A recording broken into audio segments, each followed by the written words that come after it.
চলো বদলে যাইতে ওই টুকটাক প্রথম বিয়ের সময় একটু বেড়াতে নিয়ে গেল না কিংবা সময় দিল না, এই টুকটাকের জন্য হয়তো আমি আমার মার বাসায় এসেছিলাম।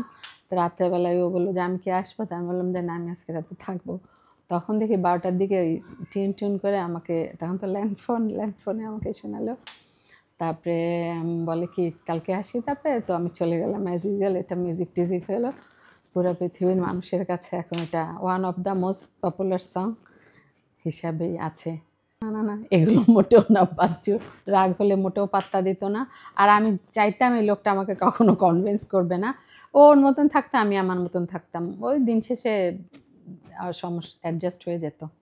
আসলে বাচ্চু এত গান ভালোবাসতো, যখন আমি ওকে বিয়ে করেছি তখন তো বাচ্চু এই পর্যায়ের বাচ্চু ছিল না, কেবল আমার বিয়ের পরেই সোলস থেকে করলো, কিউট করলো, যখন নিজে ইন্ডিভিজুয়ালি কিছু মিউজিক করতে চায় ওর ঘরানার।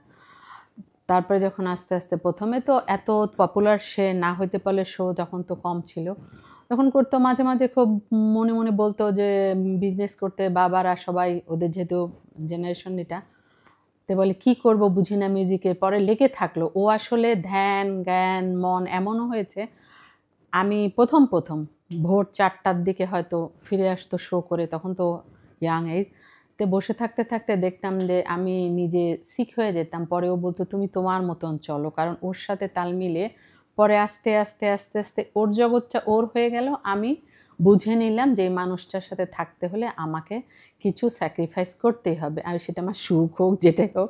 আস্তে আস্তে বাচ্চারা যখন বড় হলো ওরাও বুঝলো, ওরা হয়তো বাবাকে সপ্তাহে কখনো যে রাত্রেবেলা 2টা-3টায় আসতো, ওরা তো ঘুমিয়ে যেত স্কুলের জন্য, বলতো যে ফ্রাইডেতে তোমাদেরকে নিয়ে খেতে যাবো। হয়তো অফিসিয়াল কর্পোরেট শোগুলো শান্ত ফ্রাইডেতেই হয়, অফ ডেতে, তো তখন হয়তো ও আবার কোনো যেখানে গান গাইতে পারবে, গিটার বাজাইতে পারবে, ও সেখানে ছুটে চলে যাবে, পৃথিবীর বাংলাদেশের যে প্রান্তে হোক।